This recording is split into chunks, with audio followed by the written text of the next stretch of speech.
Hello everyone, welcome to the fourth lecture of agronomy on my YouTube channel Go for Agriculture। तो guys हमने last lecture में अपने third lecture में बहुत सारी चीज़ें पढ़ी थी, जिसमें हमने एग्रीकल्चर हेरिटेज पढ़ा था, उसके इंपॉर्टेंस के बारे में पढ़ा था, इंडियन एग्रीकल्चर के डेवलपमेंट के बारे में चीज़ें हमने देखी थी। ठीक है, उसके बाद हमने बहुत सारे सिविलाइजेशंस के बारे में देखा था कि कौन सा सिविलाइजेशन में कौन सा डेवलपमेंट हुआ है एग्रीकल्चर में। ठीक है, फिर ह्यूमन सिविलाइजेशंस के बारे में हमने पढ़ा। उसके बाद हमने जो एंशिएंट प्रेडिक्शंस हैं एग्रीकल्चर में, जो चीज़ पहले की जाती थी उनके बारे में हमने पढ़ा। ठीक है, उसके बाद हमने जो 5 स्टेजेस हैं एग्रीकल्चर डेवलपमेंट का इंडिया में, वो हमने पढ़ा था। ठीक है, हमने बहुत सारी चीज़ें पढ़ी, जैसे कौटिल्य अर्थशास्त्र के बारे में पढ़ा, संगम लिटरेचर के बारे में पढ़ा, और लास्ट हमने कंप्लीट करा था लेक्चर को ITK के साथ। ITK means indigenous technical knowledge. तो अभी तक हमने जो चीज़ें भी पढ़ी हैं, जो भी चीज़ें हमने पढ़ी हैं, वो क्या है, अभी वो सिर्फ फोकस हो रहा था एक ब्रॉड टर्म एग्रीकल्चर के ऊपर। ठीक है, एग्रीकल्चर का हिस्ट्री और जो भी चीज़ें हैं।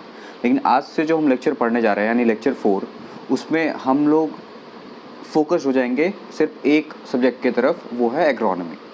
ठीक है, तो आइए फिर स्टार्ट करते हैं आज के लेक्चर को।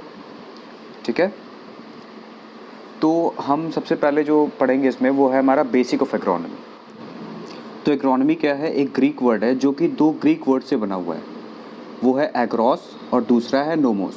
एग्रोस का मीनिंग क्या होता है, फील्ड, और नोमोस का मीनिंग क्या होता है, मैनेजमेंट।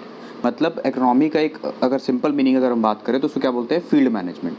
अब फील्ड में क्या क्या 2 कंपोनेंट होता है, एक बायोटिक कंपोनेंट और दूसरा अबायोटिक कंपोनेंट, यानी लिविंग और नॉन लिविंग कंपोनेंट होता है।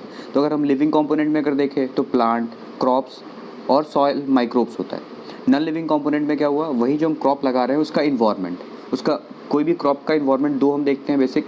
पहला एक सॉइल, ठीक है, दूसरा एक वाटर, ठीक है, और तीसरा हम कह सकते हैं एयर को। ठीक है, मतलब 3 इन्वायरमेंट है, सॉइल, वाटर एंड एयर। ठीक है, तो अगर हम पूरा अगर इकोनॉमी को अगर देखें तो इकोनॉमी में हम बेसिकली पढ़ते क्या है, फील्ड मैनेजमेंट। जो इंसान एग्रोनॉमी पढ़ता है उसको हम लोग क्या बोलते हैं, एग्रोनॉमिस्ट कहते हैं। ठीक है, अब हम इसके डेफिनेशन को देखेंगे। ठीक है, तो मैंने यहाँ पे 3 डेफिनेशन यहाँ पे दे रखा है एग्रोनॉमी का।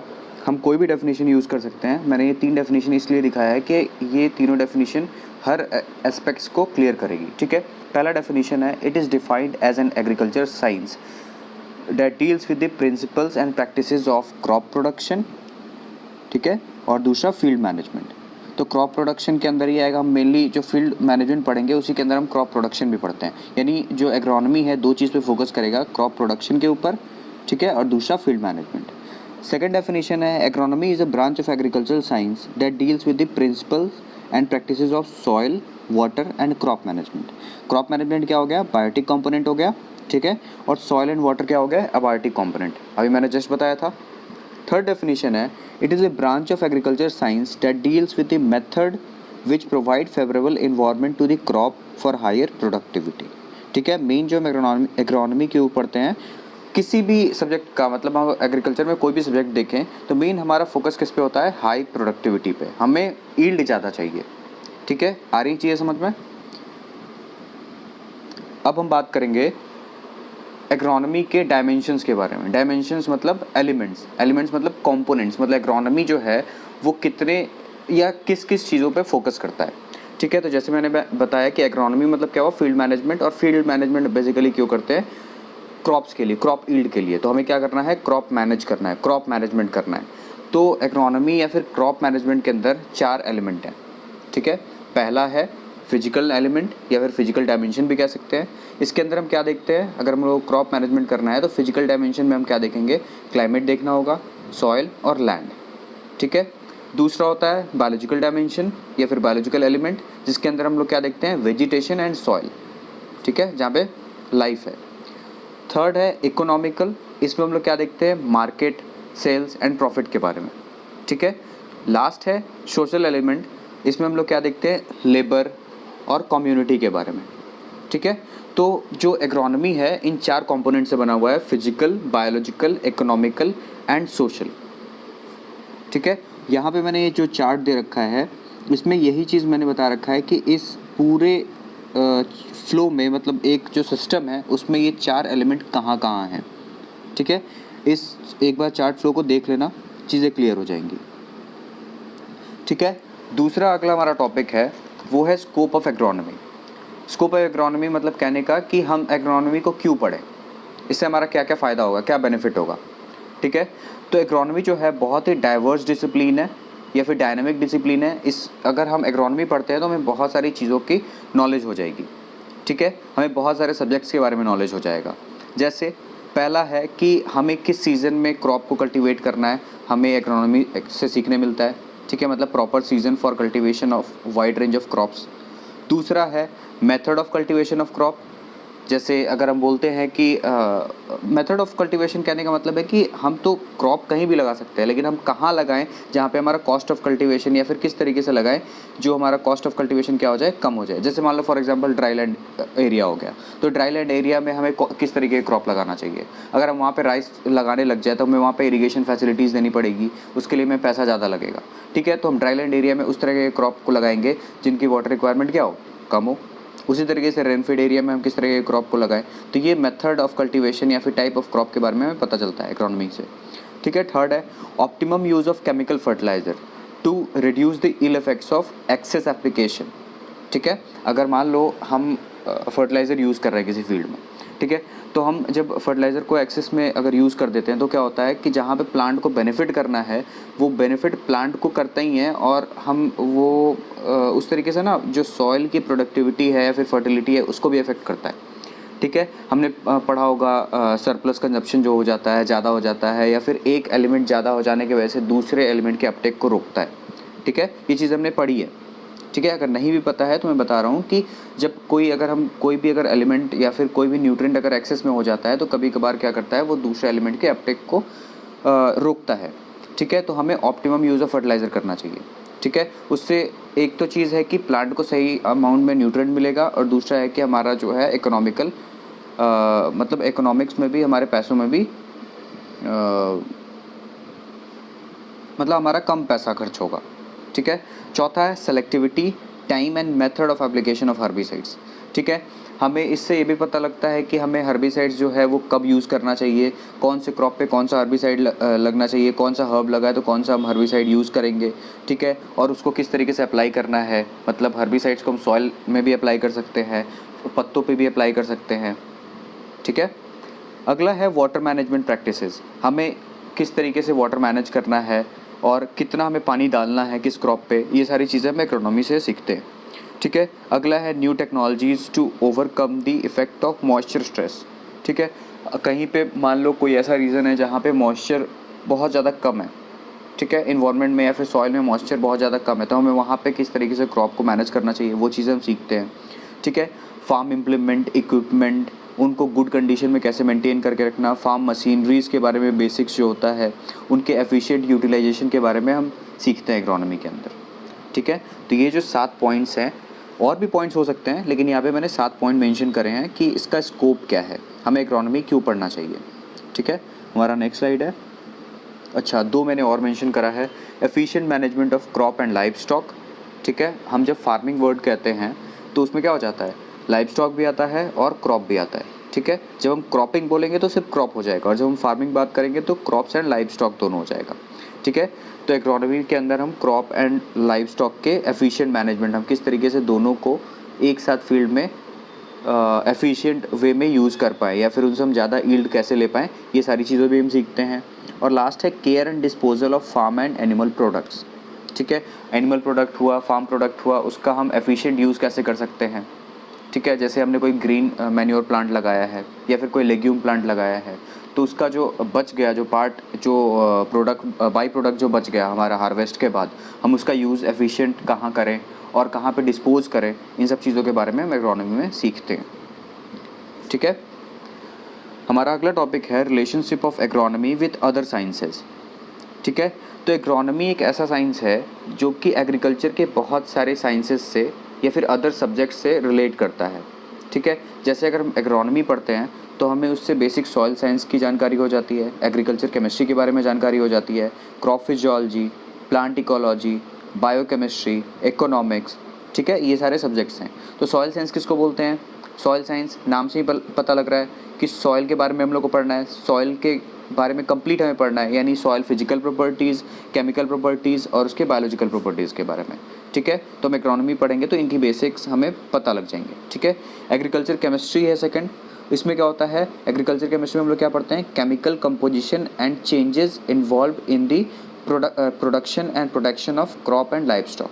ठीक है, केमिस्ट्री के अंदर हम क्या पढ़ेंगे, केमिकल कॉम्पोजिशन एंड उसमें जो चेंजेस होती हैं।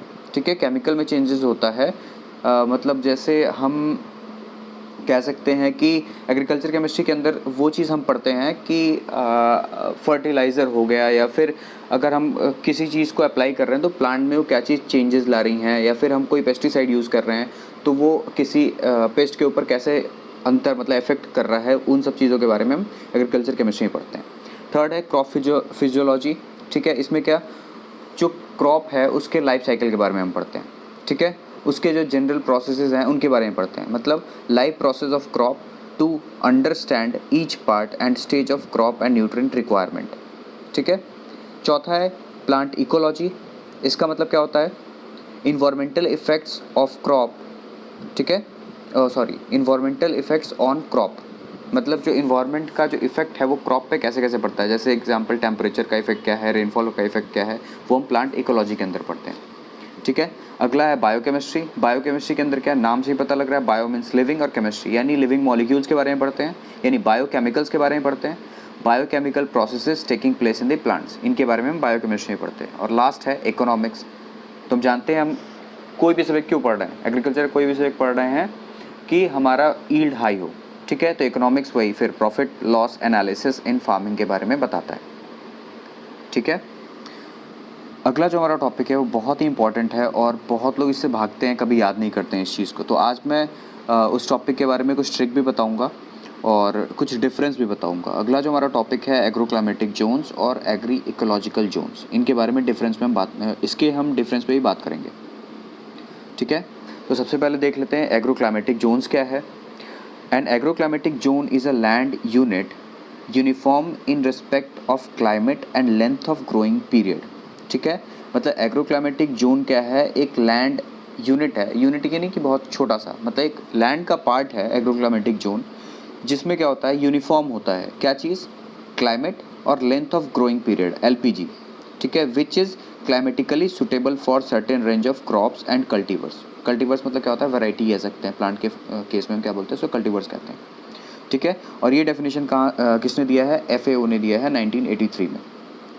ठीक है, मतलब क्या है इसका definition, it is a land unit having similar climate and length of growing period.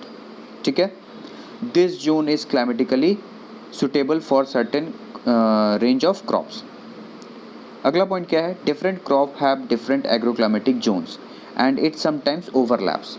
इसका मतलब क्या है कि ये जो एग्रोक्लाइमेटिक जोन्स हैं वो किस बेसिस पे बांटा गया है कि हाँ इसका ऐसा क्लाइमेटिक कंडीशन है और इतना टाइम है, मतलब जो टाइम है ग्रोथ का वो फेवरेबल है, तो इस तरीके के क्रॉप्स इस एरिया में लगने चाहिए, मतलब क्रॉप के बेसिस पे।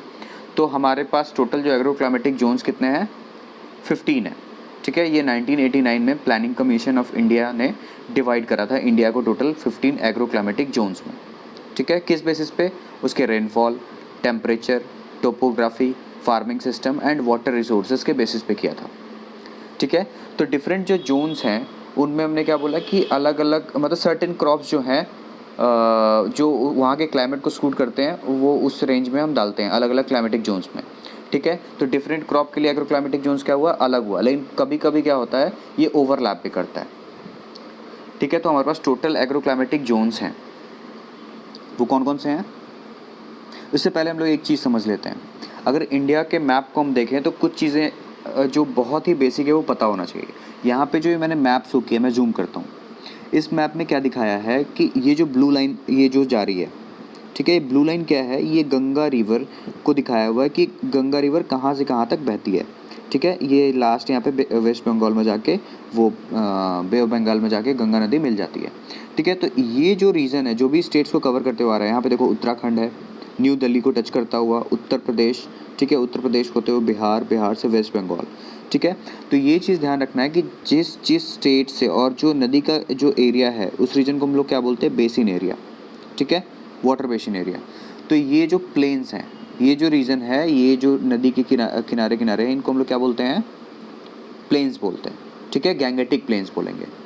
आया बात समझ में।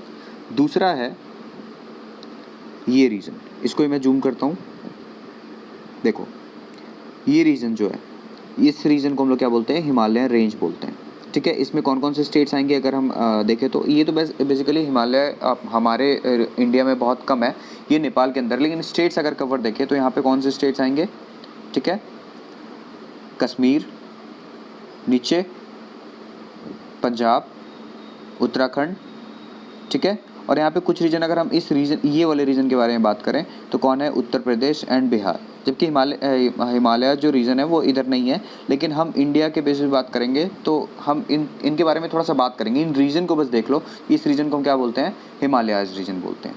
ये हमारा डायरेक्शन क्या हो गया, यहाँ पे क्या दिखा रखा है, ऊपर साइड नॉर्थ, नीचे साउथ, इधर ईस्ट और इधर वेस्ट, ठीक है।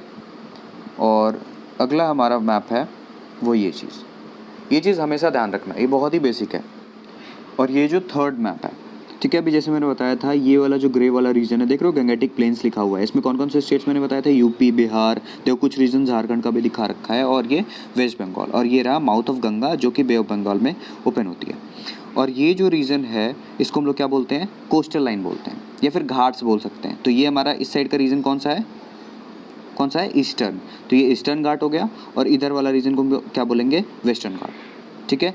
और ये जो बीच का रीजन होता है इसको हम लोग क्या बोलते हैं, प्लेटू रीजन कहते हैं, ठीक है। तो प्लेटू रीजन बात करेंगे तो हमारा नदर्न प्लेटू नहीं होता, देखो हम सदर्न प्लेटू कह सकते हैं, साउदर्न साइड इधर बोल सकते हैं, इधर बोल सकते हैं। और इस ये वाला जो प्लेटू का रीजन है, ये बाउंड्री जो दिख रहा है, ये प्लेटू रीजन, इसको हम लोग सेंट्रल प्लेटू रीजन बोलते हैं, ठीक है। ये मैं इसलिए बस बता रहा हूँ कि चीज़ें जो एग्रोक्लाइमेटिक जोन का जो क्लासिफिकेशन है ना, अगर मैप पे ये चीज़ें हमें अगर याद रहती हैं कि हाँ कौन सा रीजन है, तो तुम्हें अगर सिर्फ नाम याद होगा तो तुम उसके रीजन के बारे में, और तुम्हें लगभग हर स्टेट के क्रॉप के बारे में इतना तो पता होगा। अगर मैं जूट बोलता हूँ तो वेस्ट बंगाल आ जाएगा, अगर कॉटन बोलता हूँ तो गुजरात आ जाएगा।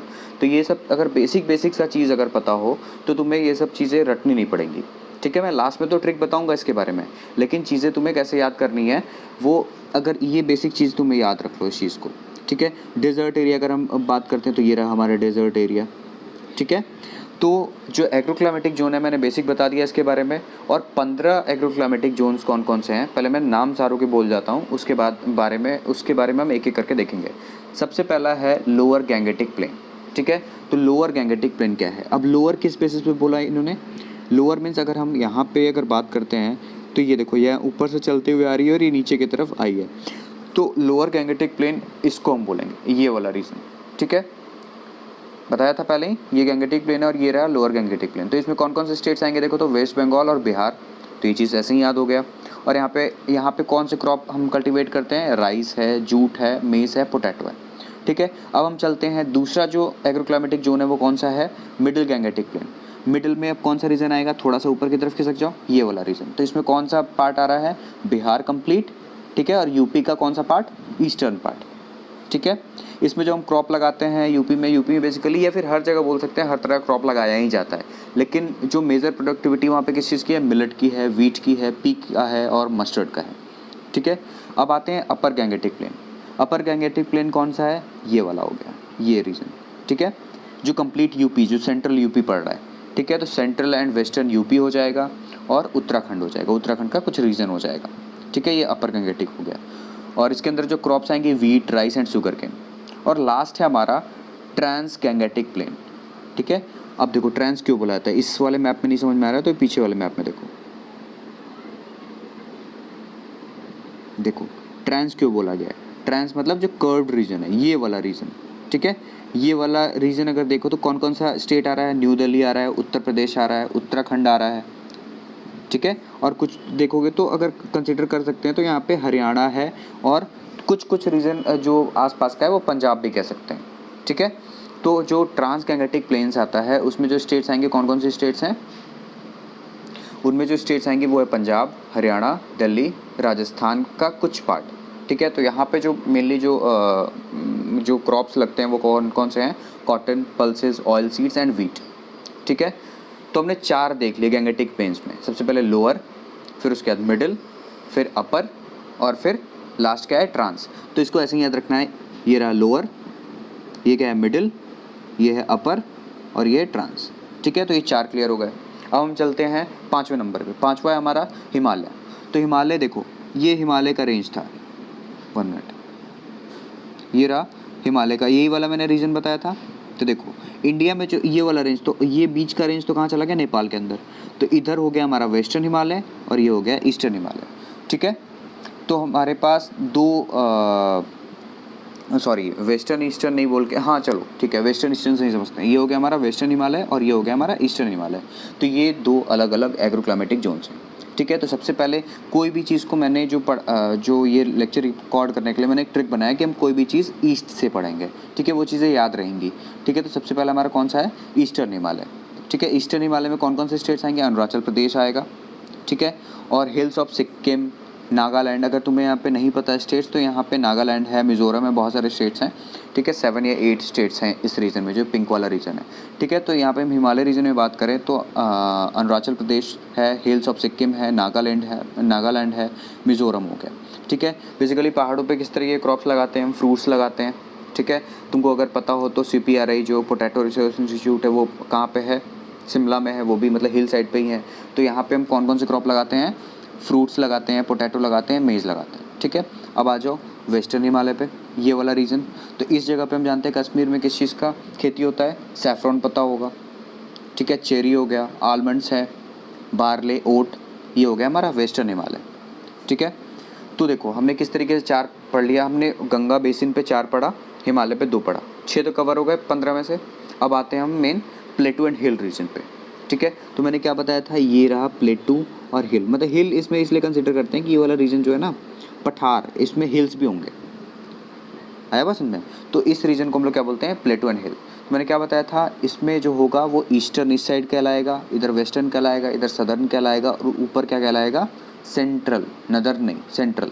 नदर्न पार्ट ये हो जाता है, ये हम सेंट्रल काउंट करते हैं, क्योंकि इंडिया का ये सेंट्रल में पड़ता है। तो अब हम हिल्स एंड प्लेटू के बेसिस पे हम लोग 4 पढ़ेंगे। सबसे पहला जो हम पढ़ेंगे वो कौन सा होगा, ईस्टर्न प्लेटू एंड हिल। तो इसके अंदर कौन कौन सा रीजन आता है, देखो छोटा नागपुर प्लेटू, ये छोटा नागपुर प्लेटू, ये वाला रीजन है। ठीक है, वो तुम्हें याद करना पड़ेगा, मुझे याद है मैं इसलिए बता रहा हूँ। ठीक है, छोटा नागपुर प्लेटू, उड़ीसा, झारखंड, ये आ जाता है हमारा ईस्टर्न प्लेटू में। आया बात समझ में? तो ईस्टर्न प्लेटू में कौन कौन सा रीजन आ गया, छोटा नागपुर प्लेटू, उड़ीसा, झारखंड। इसमें जो क्रॉप्स लगते हैं वो कौन कौन से हैं, rice, millets, gram and potato. 1 minute, छोटा नागपुर प्लेटू यहाँ पे नहीं है, छोटा नागपुर प्लेटू ये वाला रीजन है। ठीक है, तो इसके जो स्टेट्स आएंगे वो है झारखंड, बिहार, ये हमारा कंसीडर हो जाता है ईस्टर्न प्लेटू एंड हिल में। दूसरा है सेंट्रल प्लेटू एंड हिल। तो सेंट्रल जो है अब वो यहाँ पे आएगा, ये वाला रीजन जो है ये सेंट्रल प्लेटू एंड हिल है। ठीक है, इसके अंदर जो एरिया आता है उसको हम लोग क्या बोलते हैं, विंध्याचल हिल्स। ठीक है, और यहाँ पे जो क्रॉप्स लगाते हैं वो है वीट एंड ग्राम। ठीक है, अब हम आते हैं किस पे, वेस्टर्न प्लेटू। मैंने बताया था ईस्ट से हम आए सेंट्रल पे, अब सेंट्रल से वेस्ट। तो वेस्ट प्लेटू एंड हिल्स पे कौन हो जाएगा, इसमें जो रीजन आता है वो आता है डेक्कन प्लेटू। यहाँ पे जो मैंने अभी छोटा नागपुर बता दिया था, ये इस रीजन को हम क्या बोलते हैं, डेक्कन प्लेटू बोलते हैं। देखो एक ग्रे दिखाया हुआ है। ठीक है, डेक्कन प्लेटू। और इसके अंदर जो क्रॉप्स लगते हैं वो कौन कौन से हैं, ग्राउंडनट एंड ऑयल सीड्स। ठीक है, अगला है हमारा southern plateau and hill. Southern plateau and hill क्या हो जाएगा, ये वाला एरिया। ठीक है, तो इसमें जो हम जो स्टेट्स कवर करेंगे वो कौन कौन सा है, सदर्न महाराष्ट्र का सदर्न पार्ट, और कर्नाटक। देख रहे हो, ये कर्नाटक वाला एरिया हो गया, और ये क्या हो गया, महाराष्ट्र। ठीक है, इसमें और भी स्टेट्स आएंगे, जैसे तमिलनाडु भी कवर हो रहा है, देख रहे हो यहाँ पे, ये देखो तमिलनाडु भी कवर हो रहा है। ठीक है, तो इसमें जो क्रॉप्स लगते हैं वो है मिलेट्स, कॉफ़ी, टी, कार्डमम, यानी हम जैसे साउथ की तरफ जाते हैं स्पाइसेस का कल्टीवेशन स्टार्ट हो जाता है। तो देखो हमने कितने ईजिली तरीके से इस चीज़ को याद कर लिया है। 4 गैंगेटिक प्लेन्स पे, 2 हिमालयाज़ पे, और 4 हमने और भी पढ़ लिए, eastern, central, northern, central, western and southern. ये 4 यहाँ हो गए, 4 गैंगेटिक बेसिन्स पे हो गए, 2 हिमालय पे, यानी 10 हमने कवर कर लिए और बचे 5। ठीक है, अब हम आते हैं, मैंने जो बताया था, इस जो ओशन से अटैच रीजन होता है उसको हम लोग क्या बोलते हैं, कोस्टल लाइन बोलते हैं। ठीक है, या फिर मैंने बताया था घाट बोलते हैं, जैसे यहाँ लिखा है ईस्टर्न घाट और इधर वेस्टर्न घाट। तो यहाँ पे हम 2 घाट्स को पढ़ेंगे, कौन कौन सा, सबसे पहला ईस्टर्न कोस्टल प्लेन। ठीक है, ये रहा eastern coastal plain and hills, और इधर western coastal plain and hills, ठीक है। तो ईस्टर्न कोस्टल जो एरिया है उसमें कौन कौन से स्टेट्स आ रहे हैं, आंध्र प्रदेश एंड उड़ीसा। ये रहा उड़ीसा स्टेट, ठीक है, और ये रहा आंध्र प्रदेश। तो आंध्र प्रदेश एंड उड़ीसा जो है ये रहा कोस्टल एरिया में, ये eastern coastal plain and hills में आते हैं। इसमें हम कौन से क्रॉप्स लगाते हैं, राइस, जूट, टोबैको। दूसरा साइड क्या है, ये हमारा वेस्टर्न, ठीक है, वेस्टर्न कोस्टल प्लेन है। ये जो है हमारा कोस्ट ऑफ महाराष्ट्र आएगा, ठीक है, ये महाराष्ट्र स्टेट हो गया और ये हो गया हमारा कर्नाटका, ठीक है, और नीचे हम जाएंगे तो केरला भी आ जाएगा। तो हमारे पास ये 3 स्टेट हो गए। इसमें जो कल्टीवेशन नीचे स्पाइसेस बोलेंगे सबसे ज़्यादा, राइस है, कोकोनट, हम जानते हैं कोकोनट भी कहाँ पे, कोस्टल एरियाज़ में ज़्यादा होता है। तो ये चीज़ हो गया। एक स्टेट के नाम पे है, कौन सा, ये स्टेट, ये कौन सा स्टेट है, गुजरात। तो ये हो गया हमारा लास्ट, गुजरात प्लेन्स एंड हिल, ठीक है। इसमें जो मेन क्रॉप है वो क्या है, कॉटन एंड कोकोनट। हम जानते हैं कि इंडिया में सबसे ज़्यादा कॉटन प्रोडक्शन कहाँ होता है, गुजरात में होता है। तो इसलिए गुजरात जो प्लेन्स एंड हिल है वो हमारा 13 नंबर पे था। 4 गंगा बेसिन पे हो गए, 2 हिमालयस पे हो गए, 4 हो गए हमारे प्लेटू एंड हिल पे हो गए, तो टोटल ये 10। Western and eastern coastal plains and Ghats हो गए 2, यानी 12, और 13वां नंबर गुजरात प्लेन्स एंड हिल हो गया। अब 14वां नंबर जो कौन सा है, वेस्टर्न ड्राई रीजन। तो ड्राई रीजन इंडिया में एक ही जगह है, वो कौन सा है, राजस्थान, ठीक है। तो राजस्थान में भी हम जानते हैं कि राजस्थान में वैसे ड्रॉट वाले क्रॉप लगेंगे जो पानी जिनको कम चाहिए, बाजरा हो गया, ग्राम हो गया, ज्वार हो गया, ठीक है। और लास्ट है आइलैंड रीजन ग्रुप। तो इंडिया के 2 बहुत ही इंपॉर्टेंट आइलैंड है, ठीक है। एक हो गया हमारा लक्षद्वीप जो इस साइड है, ठीक है, वेस्टर्न घाट की तरफ, और दूसरा है अंडमान एंड निकोबार आइलैंड, ये रहा नीचे, ठीक है। तो ये 2 रीजन्स आते हैं लास्ट 15th आइलैंड रीजन में। इसमें कौन कौन से क्रॉप हैं, राइस है, मेज़ है एंड टर्मरिक है, ठीक है। तो आई होप ये चीज़ें समझ में आई होंगी कि मैंने इन सब चीज़ को कैसे समझाने का कोशिश किया। अब देखो मुझे कैसे याद है, गंगा रीजन पे जाते हैं, गंगा बेसिन वाले रीजन पे। तो 4 सबसे पहले स्टार्ट करो, नीचे है लोअर, फिर मिडिल, फिर अपर, फिर ट्रांस। 4 हो गए। स्टेट तो हमें उसी तरीके से याद रहेगा रिवर के बेसिस पे। फिर आते हैं हम हिमालय रीजन पे। तो हिमालय में एक है नदर्न और एक है वेस्टर्न और एक है ईस्टर्न, ठीक है। वेस्ट वाला जो कश्मीर वाला रीजन है और ईस्ट वाला कौन सा है, जहाँ पे मैंने बताया था अरुणाचल प्रदेश है, सिक्किम है, नागालैंड है, ठीक है। ये 2 हो गए। उसके बाद आते हैं हम डेक्कन मतलब प्लेटू रीजन, प्लेटू एंड हिल पे। तो उसमें मैंने बताया था ईस्ट है, वेस्ट है, साउथ है और एक सेंट्रल है। तो ये 4 हो गए, 10 तो मैंने याद कर लिया सही। फिर 2 आ जाओ घाट्स पे, ठीक है, कोस्टल रीजन पे। तो एक ईस्टर्न घाट, एक वेस्टर्न घाट, ये हो गए 2। आ जाओ एक गुजरात पे, तो ये हो गया 13 गुजरात प्लेन्स एंड हिल हो गया। फिर एक अगला हमारा जो आता है वो ड्राई रीजन पे है, वो हमारा राजस्थान हो गया। और लास्ट है आइलैंड ग्रुप जो हमारा अंडमान निकोबार एंड लक्षद्वीप हो गया। तो ये हमने 15 कवर कर लिए, ठीक है। मैंने इसका एक ट्रिक बनाया था, बाकी ये मैंने अपने पढ़ने के लिए बनाया है, मैं बता देता हूँ कि इसको किस तरीके से याद करो, ठीक है। ये देखो, ये पूरा एक चार्ट में मैंने बता दिया है कि कौन कौन सा ये 15 जो एग्रोक्लाइमेटिक जोन्स है वो कहाँ कहाँ पे है, ठीक है। और इसका जो ट्रिक मैंने बनाया है, पहले मैंने ऐसे याद किया है इसको। एक तो नंबर याद कर लिया है पहले, 424 311, ठीक है। ये क्या बता रहा है, 4 2 4 3 1 1, ये एक ऑर्डर याद हो गया। अब उसके ऊपर मैंने ऐसे याद करा है, 4 के ऊपर G है, फिर H है, मतलब 4 मतलब गंगा वाले 4 होंगे, ठीक है। H मतलब हिमालय वाले 2 होंगे। फिर मैंने याद किया है PH, ठीक है। तो जैसे GH में आगे बोल रहा हूँ वैसे PH भी बोल सकता हूँ, तो GH फिर PH, ठीक है। तो गंगा वाले 4, हिमालय वाले 2, PH मतलब प्लेटू एंड हिल 4, ठीक है। उसके बाद CPH मैंने किसके लिए बोला है, सेंट्रल प्लेटू एंड हिल, ठीक है। इसमें कौन कौन से 3 मैंने बताए थे, एक ईस्टर्न, ठीक है, दूसरा वेस्टर्न और तीसरा गुजरात, ठीक है। और उसके बाद मैंने बताया है, देखो GH PH फिर CPH और लास्ट में WI। मेरे लिए तो ये चीज़ें आसान थी कि मैंने इसको बहुत टाइम से पढ़ा है। तुम्हें इसको इसी तरीके से याद करना होगा तो ज़्यादा, मतलब अगर करोगे तो ज़्यादा बेटर होगा। पहले GH फिर PH फिर CPH WI। और नंबर क्या याद करवाया है, 4 2 4 3 1 1। G means Gangetic 4, Himalaya 2, PH means प्लेटू and hill 4, CPH मतलब क्या हो गया, कोस्टल प्लेन एंड घाट्स, या फिर प्लेन एंड हिल्स बोल लो, वो 3। डब्ल्यू मीन्स क्या हो गया, डब्ल्यू किसके लिए मैंने बताया था, वेस्टर्न ड्राई रीजन, और आई मीन्स क्या हो गया, आइलैंड ग्रुप। लास्ट बार बोल रहा हूँ, 424 311 एक नंबर याद कर लो और हर नंबर के नीचे एक वर्ड लिख लो, जैसे GH, ठीक है, फिर PH, फिर CPH, WI। ये हो गया, ये मैंने 15 एग्रो क्लाइमेटिक जोन से याद कर लिया। और लास्ट जो टॉपिक है आज के लेक्चर का वो है एग्री इकोलॉजिकल जोन्स, ठीक है। तो सबसे पहले देख लो क्या है, एग्रो इकोलॉजिकल जोन्स और एग्रो क्लाइमेटिक जोन्स एक सिमिलर चीज़ है, ठीक है।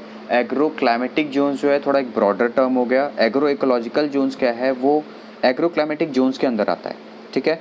जैसे हमने एक ब्रॉडर टर्म पे एग्रो क्लाइमेटिक जोन्स को बांट दिया, तो ऐसे ही एग्रो इकोलॉजिकल जोन्स को और हमने माइक्रो बेसिस पे बांटा है, मतलब इसमें जो प्रॉपर्टीज़ हमने बांटने के लिए देखा है वो हमने और बढ़ा दिए हैं, ठीक है। जैसे इसमें हम एग्रो क्लाइमेटिक जोन्स के बारे में मैंने बताया था, अभी मैं पीछे स्लाइड पे जाता हूँ, लेकिन देखो एग्रो इकोलॉजिकल जोन्स को हम physiography, bio climate, soil scapes and the length of growing period, in 4 factor पे कंसिडर करते हैं। और टोटल एग्रो इकोलॉजिकल जोन्स अगर हम देखें तो टोटल इंडिया में कितने हैं, 60 हैं, 60 सब ग्रुप्स हैं इसके, ठीक है। लेकिन एग्रो क्लाइमेटिक जोन्स कितने हैं, ओनली 15 है। तो एग्री इकोलॉजिकल जोन्स टोटल 60 हैं, 60 सब डिवीजन्स हैं इसके, ठीक है। और एग्रो क्लाइमेटिक जोन्स कितने हैं, 15 हैं।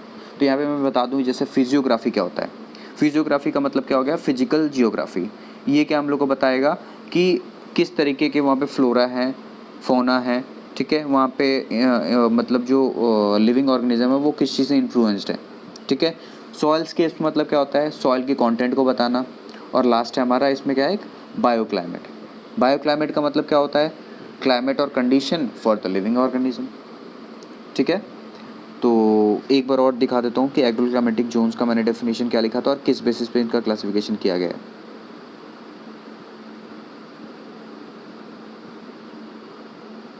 हाँ, तो इसका जो क्लासिफिकेशन है एग्रो क्लाइमेटिक जोन्स का 15 ग्रुप में, वो है rainfall, temperature, topography, farming system and water management, ठीक है। तो ये बहुत ही ब्रॉडर टर्म है, लेकिन एग्री इकोलॉजिकल जोन्स जो हैं वो और भी हमने माइन्यूटली उस चीज़ को डिवाइड करा है, और ये इंडिया को टोटल 60 सब डिविजन्स में डिवाइड करते हैं, सब जोन्स में डिवाइड करते हैं, ठीक है। तो आई होप आज का लेक्चर थोड़ा सा बड़ा हो गया है, लेकिन चीज़ें समझ में आई होंगी, और मैं कोशिश करूँगा कि और भी आने वाले लेक्चर्स को और ज़्यादा इजी करूँ। तो till then stay tuned, thank you. और जिनको भी इस लेक्चर में किसी को दिक्कत है वो मुझे इंस्टाग्राम या फिर इसी वीडियो के कमेंट सेक्शन में क्वेश्चन पूछ सकता है, और इस वीडियो की स्लाइड तुम्हें इस नीचे दिए गए लिंक पे मिल जाएंगी। अगर ये लेक्चर पसंद आया है और इस तरीके के लेक्चर्स और चाहते हो तो प्लीज़ मेरे चैनल को सब्सक्राइब करो और मेरे वीडियोज़ को लाइक एंड शेयर कर दें।